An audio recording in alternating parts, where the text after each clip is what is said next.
cukup aku aja yang WNI, jangan anakku. Artinya cukup aku aja itu kan bisa ditranslate bahwa seandainya dulu saya punya opportunity untuk ganti warga negara seperti anak saya, mungkin saya juga nggak mau jadi WNI dan anak saya juga jangan sampai jadi WNI, dan itu di show public display. Iya. Bahkan ada yang kayak misalkan ditawari untuk jadi dosen di sana, bisa. Kan nanti akan membawa kolaborasi riset ya, misalkan dari universitas di sana dengan universitas di sini, ada sharing knowledge, ada transfer knowledge gitu. Ya itu nggak apa-apa, sangat di-encourage malah oleh LPDP supaya kita bisa membawa lebih banyak orang Indonesia ke posisi strategis di tingkat internasional kan, secara global gitu. Tapi kalau kita lihat kan Pak Purbaya marah tuh sama DS dan kemudian minta bahwa uangnya harus dibalikin berikut dengan bunganya. Iya. Kalau menurut Mbak Rina, hukuman kayak gitu cukup nggak sih? Enggak.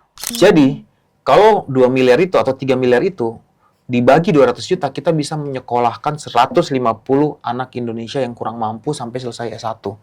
Considering angka yang S1 di Indonesia cuma 6%.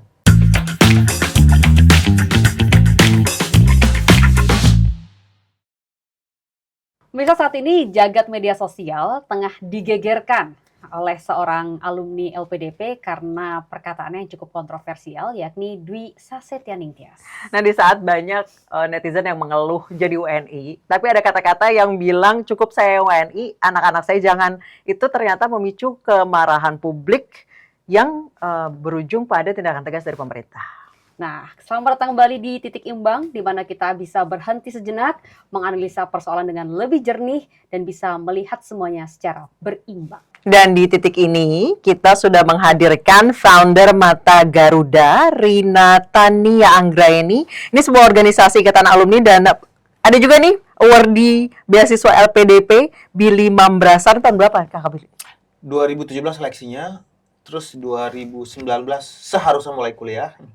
Terus nunda ke 2023, seharusnya juga sudah mulai kuliah, tapi kemudian kan mundurin diri. Nundanya kenapa tuh, Kak?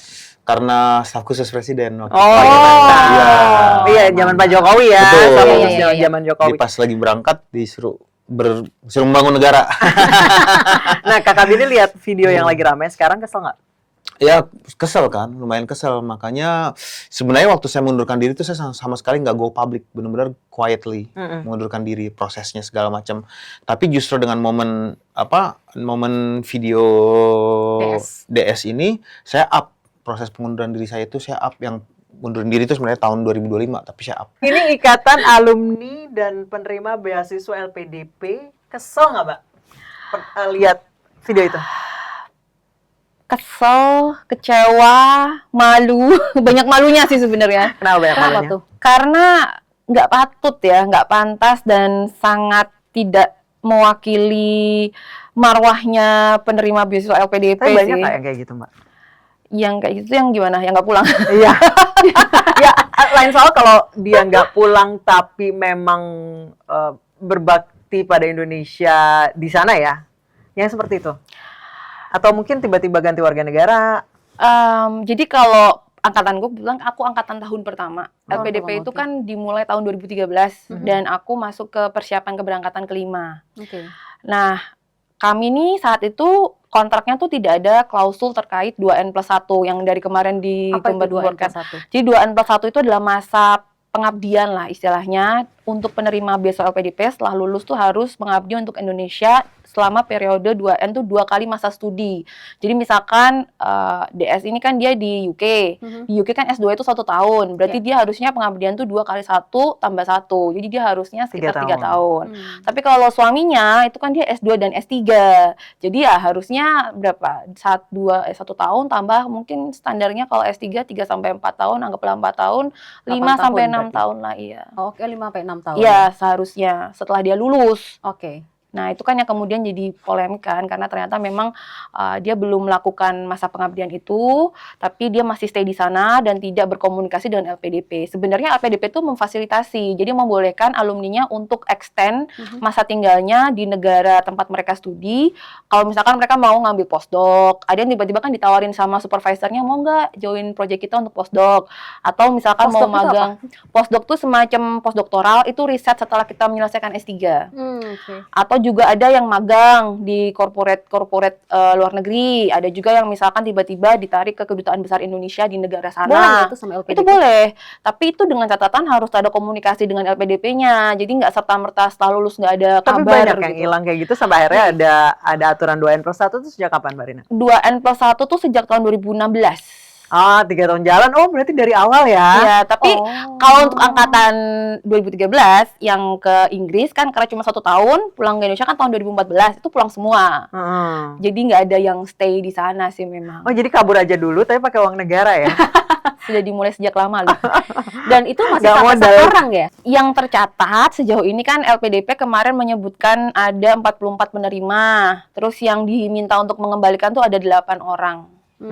Gitu. Cuman mungkin sedang dilakukan tracing juga ya untuk lihat sejauh mana sih gitu kan dari 2013 berarti kan sekitar 13 tahun yang lalu. Mereka Iya. mungkin prosesnya masih di trace. Waktu Kakak Billy dulu mendapatkan beasiswa dari LPDP, sudah adakah kewajiban untuk mengabdi pada negara ini, Kak?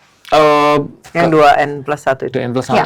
sudah ada di kontrak. Cuman saya sering berargumen kepada teman-teman waktu kan kita ada namanya program persiapan keberangkatan. Iya, iya. Sebelum berangkat itu saya waktu itu dapat di Bandung 3 bulan kita diajarkan tentang nasionalisme dan kenegaraan. Jadi kan kalau mazhab hukum atau mazhab aturan agama atau apapun itu kan ada yang tertulis dan ada yang tidak tertulis kan. Iya. Sebenarnya yang tertulis itu untuk mentranslate apa yang sebenarnya tidak tertulis. Misalnya saya nggak tahu kalau misalnya umat Islam puasa kan sebenarnya ada yang tidak tertulisnya. Kalau tertulisnya kan puasalah dari subuh sampai Ya, nanti baik. sore itu Maghrib. tertulis kan. Kalau kami di Kristen misalnya kayak jangan mencuri itu tertulisnya. Jadi kalau saya mencuri saya salah. Tapi sebenarnya above the line yang tidak tertulis message-nya itu adalah ada lagi yaitu jangan melukai hati sesamamu. Yaitu dengan cara satu jangan mencuri, jangan berbohong, jangan membunuh. Itu sebenarnya tapi azabnya tuh tulisannya di atas jangan menyakiti hati sesamamu. Nah, kembali ke 2N+1.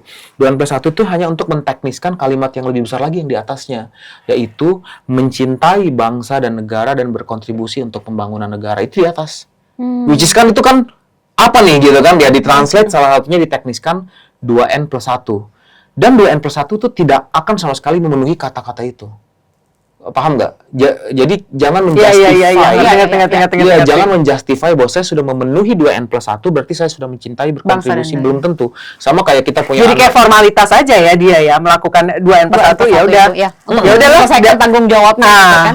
Ya sekedarnya ala kadarnya jadi. Yes, ya kayak gitu. Kita harus kan anak terdidik, kita kan orang terdidik, kita harus paham makna dari kalimat itu. Ya terlepas kontribusinya ternyata berpengaruh tapi jadi tidak tulus, terkesannya jadi tidak tulus. Exactly. Apa yang Kakak Billy rasain pertama waktu ngelihat video DS ini beredar yang dia bilang bahwa cukup aku yang WNI, anakku jangan.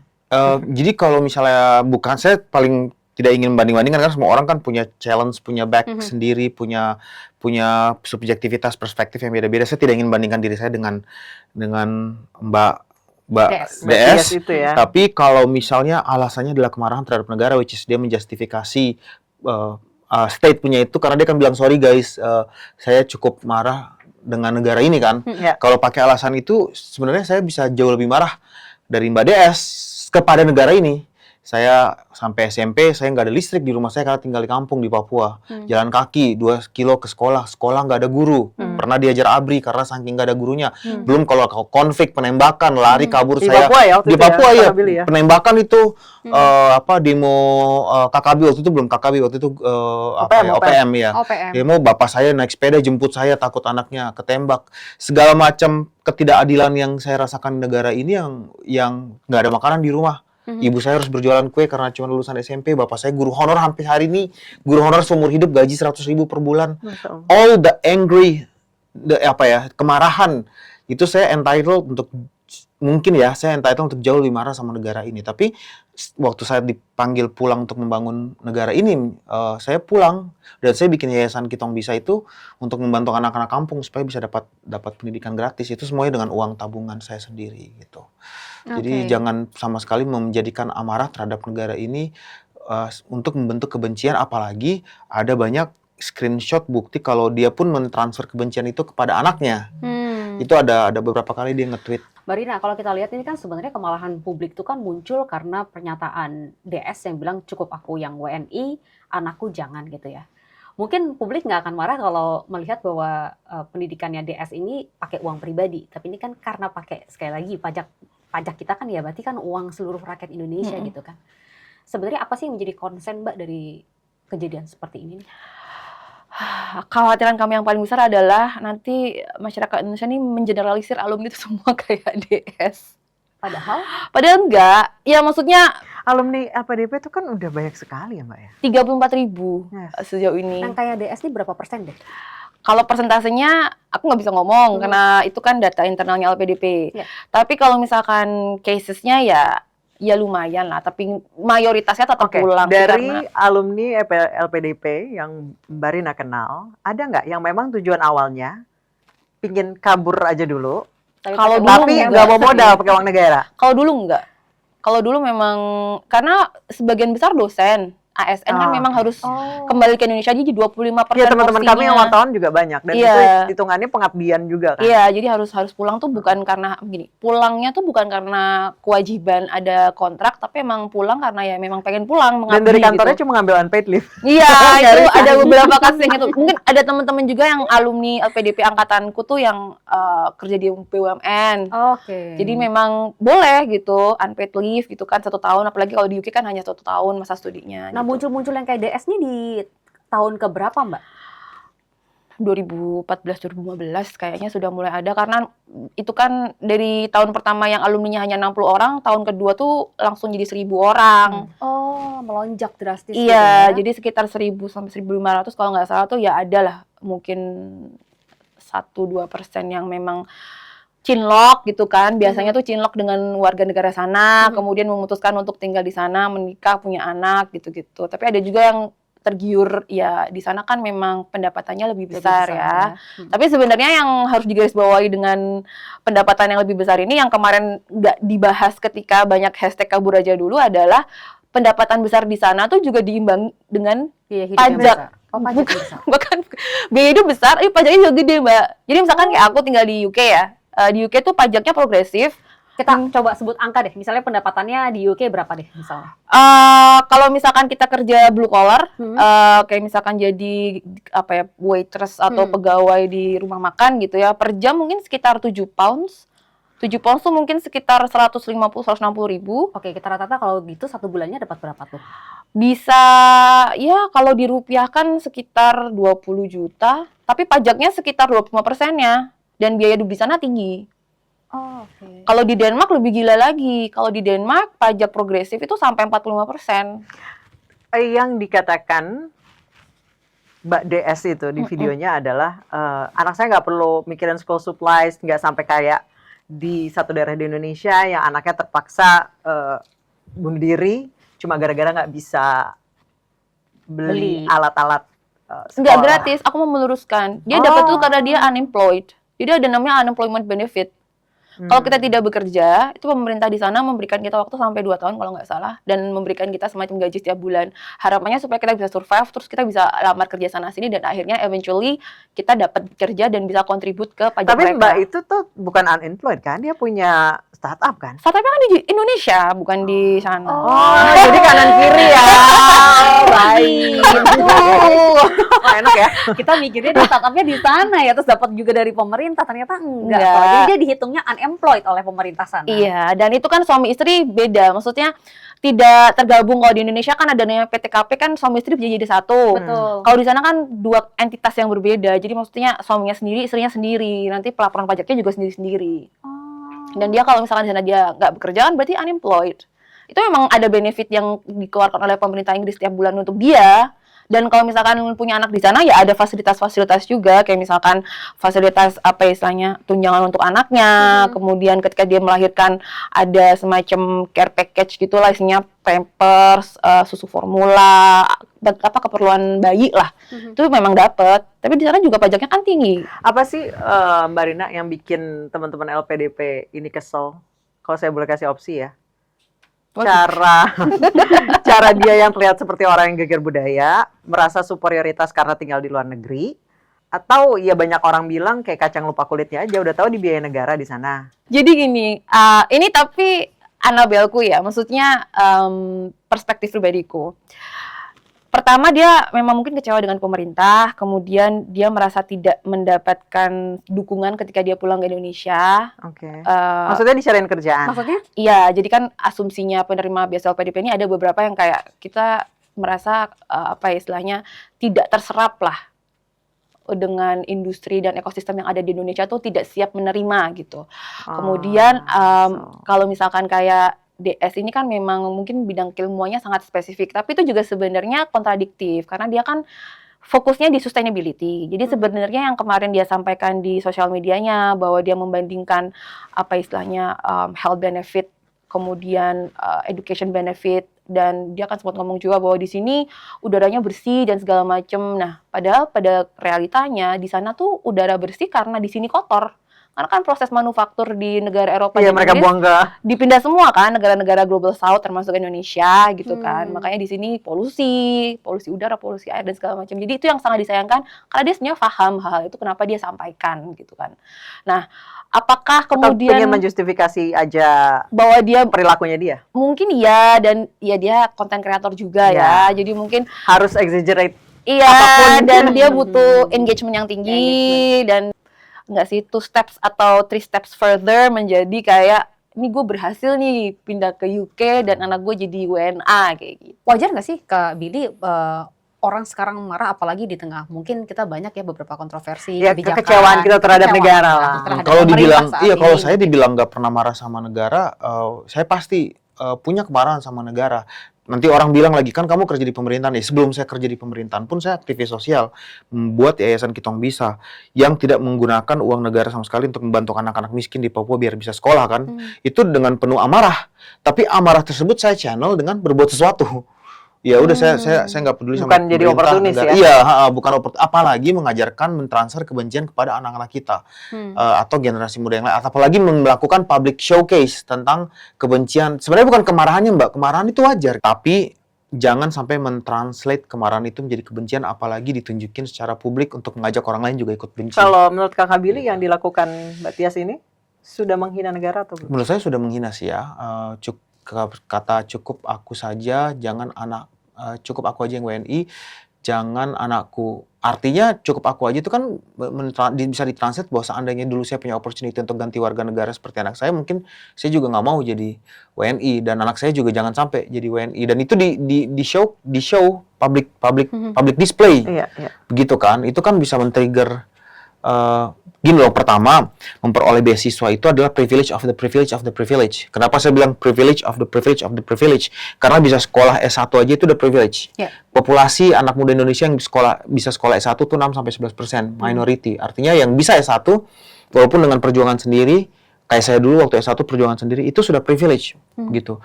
Ditambah lagi yang bisa S2, privilege of the privilege. Apalagi yang S2 dengan beasiswa yang dibayarkan negara, oleh negara mah, privilege of the privilege of the privilege.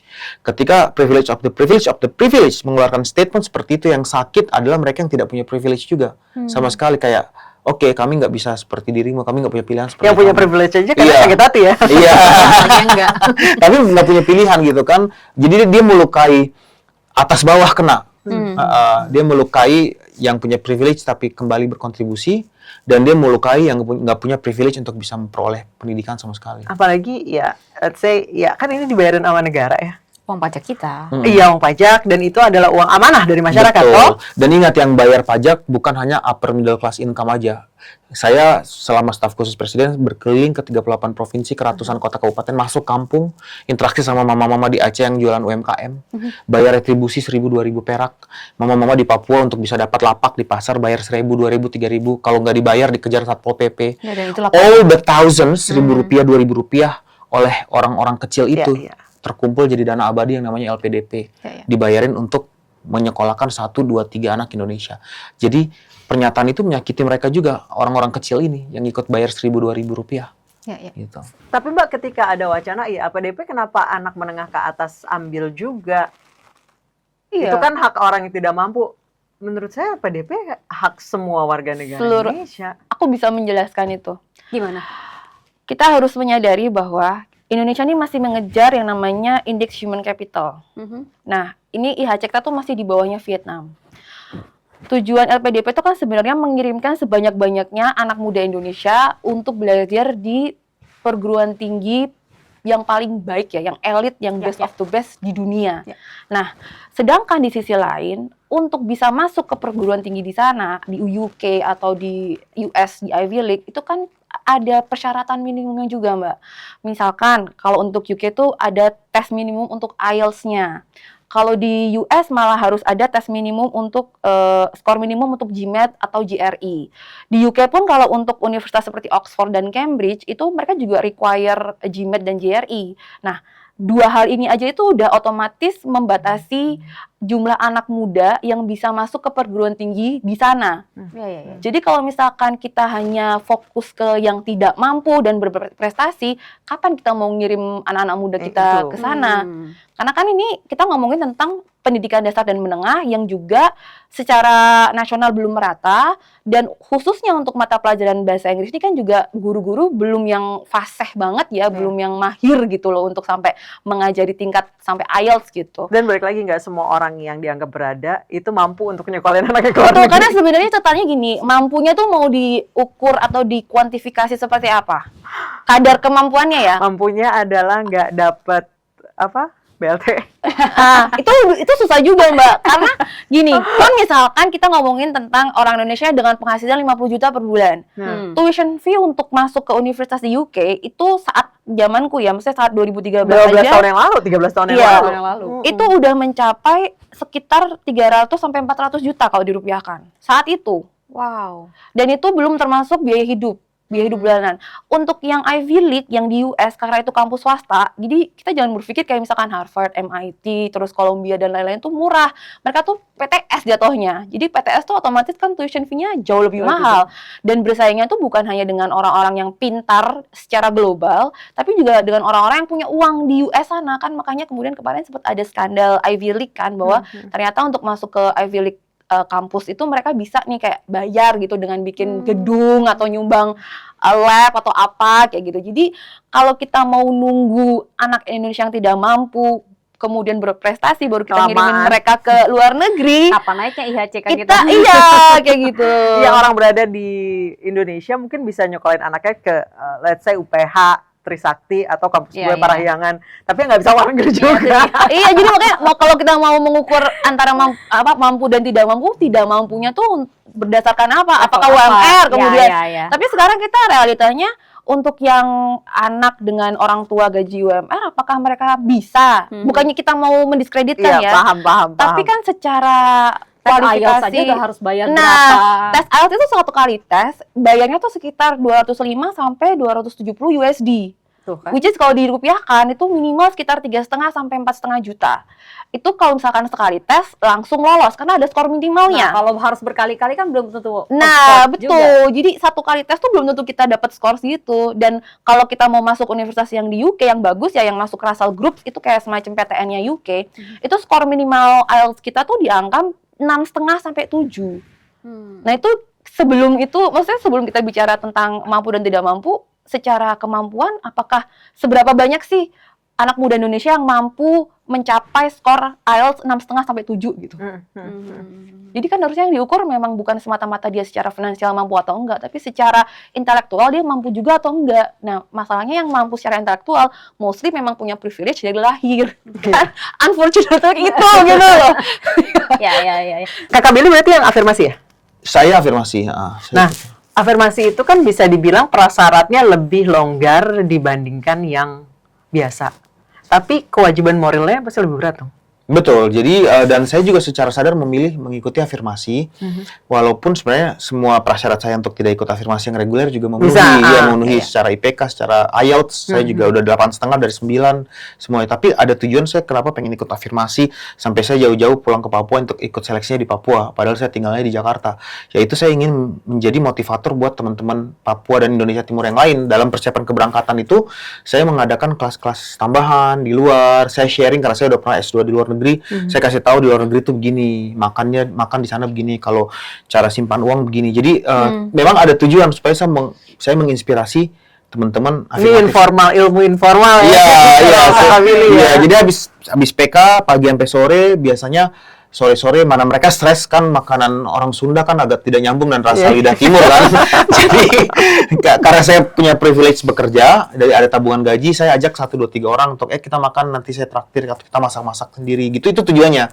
Karena PK 3 bulan saja itu tidak cukup untuk memampukan kondisi psikologis anak-anak Indonesia Timur agar mampu survive.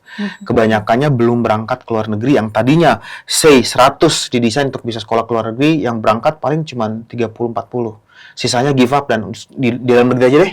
Give up-nya Gitu. karena merasa Udah takut duluan. Nggak pede duluan Iya, ya. dari dulu nanti dosen ngomong di kelas ngerti apa enggak, nanti orang bule ngajak kita bercanda paham apa Aduh, enggak sayang ya. nanti. Gitu. Jadi itu tujuannya saya ikut afirmatif walaupun saya memenuhi semua Yang reguler ya. persyaratan reguler. Oke, waktu kakak Billy akhirnya memutuskan mundur, boleh ceritain dong kak, itu kenapa sih pada akhirnya memutuskan untuk mundur dari award di LPDP? Jadi kasus Mbak Saset ini tuh kalau saya boleh bilang DS ya. Kasus Mbak DS ini itu fenomena gunung es sebenarnya sudah Banyak juga kan. Waktu saya kuliah keluar, waktu kuliah ke luar negeri itu saya ketemu kok banyak yang Kadang-kadang nggak, misalnya kakak bilang mau pulang, ngapain sih lu pulang? Iya, Gitu nggak? ngapain sih pulang? Iya, kayak gitu kan, ngapain sih pulang? Itu tuh sini. Pokoknya cara nyinyir terhadap negara ini tuh parah banget gitu kan. Dan selalu dibilang, ya iyalah si Billy pro pemerintah, dia kan kerja di pemerintah. Padahal jauh sebelum saya gabung di pemerintah di 2019, saya sudah bikin aktivitas sosial di luar dari pemerintah. Itu bentuk amarah saya terhadap negara, yaitu dengan berbuat semampu saya. Gitu. Jadi harusnya bentuk amarah bukan dengan nyinyir, ngomongin, nggak mau pulang. Itu Tapi aksi banyak. nyata ya harusnya. Banyak. Itu bikin saya kayak kayaknya ini this doesn't sound right gitu kan. This is not right, bahwa saya lagi ada di luar negeri ini pakai uang masyarakat, uang negara, uang uang pemerintah. Ada semacam beban saya gitu. Atau gini, ini kita POV-nya POV ibu komplek ya, kakak Billy.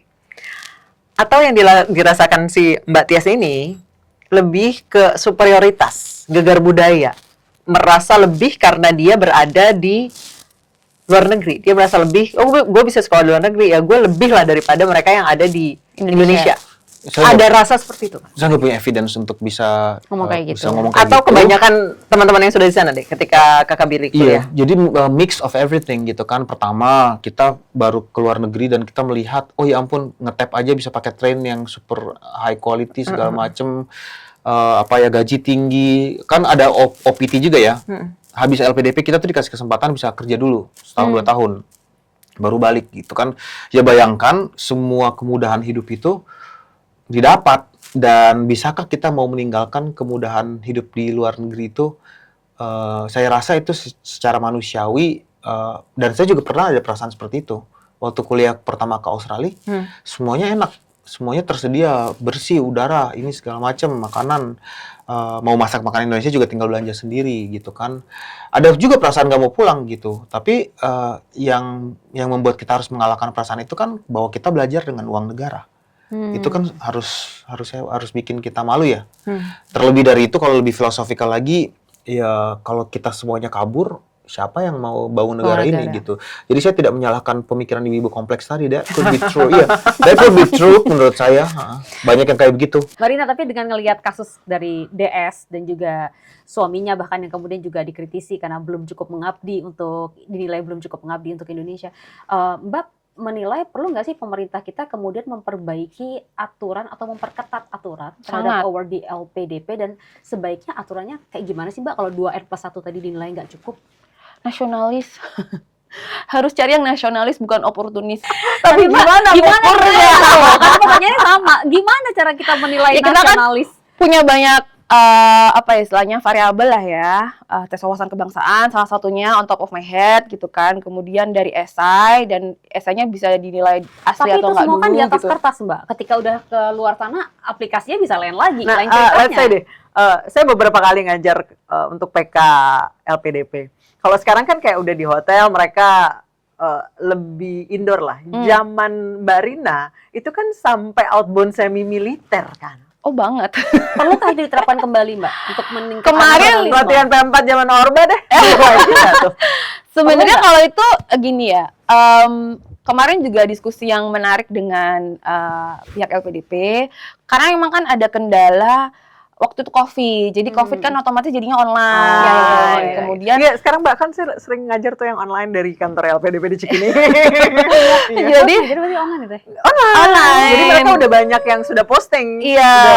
Udah di Udah di luar negeri. Oh, oke. Betul. Nah, kalau pas angkatan awal tuh kan memang ada yang di kapal. Jadi ikut TNI AL. Wow. Jadi mereka nginep 3 hari di sana.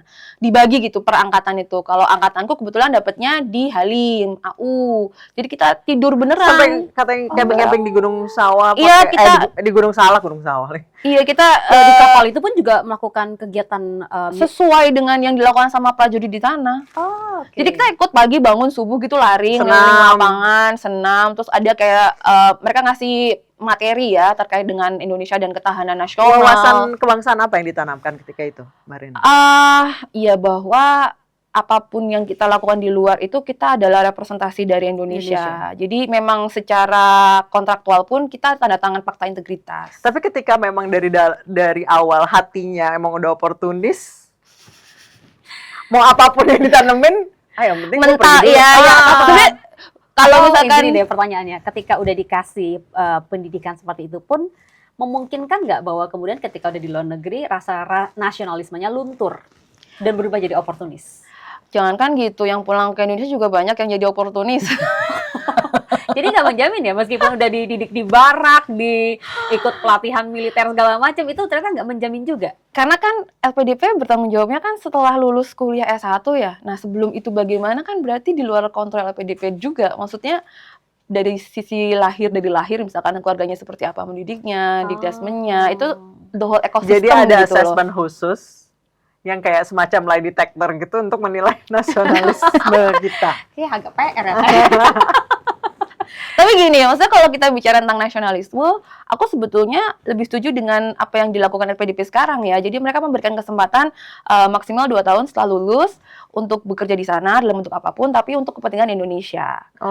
Ketimbang alternatifnya. Tapi semuanya report ya? Report, jadi harus ada LPDP. komunikasi tertulis dengan LPDP. Dan 2N+1 tuh written rules nggak sih? Maksudnya tertulis Written nggak? kontraktual Semua kalau harus dari tanda tangan. 2016 iya. Dan bukan cuma 2N+1 ya, pasalnya tuh ada sekitar 15 kalau nggak salah. Sampai hitungan denda bunga segala macam? Denda bunga enggak, tapi mereka siap untuk mengembalikan dana jika terbukti melanggar atau apalah ketentuannya gitu. Dan ada kita di pasal-pasal tuh berulang kali ditekankan bahwa kita harus intinya membela kepentingan NKRI, harus punya integritas, harus tidak boleh ada ideologi lain selain NKRI gitu-gitu. Mbak Rina, sebenarnya kejadian kayak Mbak Tias ini, kalau misalnya ternyata 2N+1 itu diberlakukan 3 tahun sejak ada LPDP, berarti kasus-kasus seperti ini memang sudah banyak dari dulu.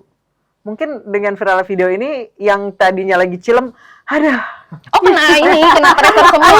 Jadi kena trace kan? Iya, jadi beberapa alumni tuh kemarin kayak, wah ini gara-gara DR, iya dia dapat email, iya harus konfirmasi udah pulang atau belum gitu. Jadi ini juga announcement untuk alumni BSL LPDP yang belum pulang.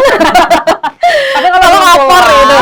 Tapi mengabdi untuk kemudian jadi karyawan-karyawan di perusahaan top global, karena kan kita memang sekarang kekurangan ya Pak ya, Yes. di perusahaan-perusahaan global tuh. Kan ceritanya mau kayak India tuh. Iya, Kan diasporanya kuat ya. diasporanya yang kuat tuh adalah India, Singapura, Tiongkok. Indonesia tuh jarang gitu tampil Iya. sebagai wajahnya Google atau wajahnya Apple dan wajahnya perusahaan-perusahaan global gitu. Kalau kayak gitu masih diperbolehkan nggak sih Mbak sebetulnya untuk menjadi? Boleh, sangat boleh. Asal lapor. Asal ada komunikasi lah dengan LPDP, boleh, sangat boleh. Bahkan ada yang kayak misalkan ditawari untuk jadi dosen di sana, bisa. Oke. Kan nanti akan membawa kolaborasi riset ya, misalkan dari universitas di sana dengan universitas di sini, ada sharing knowledge, ada transfer knowledge gitu. Ya itu nggak apa-apa, sangat di-encourage malah oleh LPDP supaya Oke. kita bisa membawa lebih banyak orang Indonesia ke posisi strategis di tingkat internasional kan, secara global gitu. Justru yang harus digarisbawahi juga menurutku lebih baik seperti itu ketimbang pulang ke Indonesia tapi bekerja untuk kepentingan Asing. Jadi agent of change-nya negara lain. iya lagi. Ada kan? Banyak Mbak Rina tadi kan Maaf ya, Mbak Dwi. Mbak Rina sempat ngebahas soal denda. Klausul Iya. denda tuh tidak tertulis kan? Tidak sebetulnya. tertulis. Tapi kalau kita lihat kan Pak Purbaya marah tuh sama DS dan kemudian menerapkan minta bahwa uangnya harus dibalikin berikut dengan bunganya. Iya. Kalau menurut Mbak Rina hukuman kayak gitu cukup nggak sih? Enggak. Oh enggak ya? Harusnya diapain? Harusnya gimana tuh sama? Harusnya ini untuk kasus DS ya. Ya. Dia harus bikin public announcement sih. Kan sudah. Oh, sudah. Minta Tapi maaf itu tuh. menurutku sangat normatif ya. Oke. Jadi Enggak tulus Harus ya. bikin video kah iya, atau gimana? karena dia kan memulai kegaduhan ini dengan video ya. Masa dia klarifikasi pakai tulisan itu pun kayak berlembar berapa ya, 3 halaman kalau Iya, nggak iya. salah, dan orang Indonesia Menilai tahu itu, sendiri iya. literasinya Iya, belum iya, tinggi iya. gitu kan. Jadi ya selayaknya dia membuat satu klarifikasi yang lebih proper sih menurutku. Kalau terkait jumlah pengembalian dana dan denda, sejujurnya ya Mbak, itu nggak besar. Kalau dari sudut pandang Kakak Billy, cukupkah hukuman ini untuk menghukum mereka-mereka yang quote-unquote mau kabur ke luar negeri tapi pakai uang negara? Menurut saya tidak cukup, karena kan ini opportunity cost. Opportunity cost itu makanya Pak Purbaya nyebut-nyebut ada kata bunga ya. Iya. Karena Pak Purbaya sangat paham tentang finance and economics. Itu ada opportunity cost. Sebuah privilege kalau kita dapat duit itu upfront. Apalagi kalau upfront dan tanpa bunga. Ya. Ya kan? Karena opportunity cost itu kita dapat opportunity interest yang mana kita muter duit itu, kita mendapat lebih dari uang Iya. tersebut.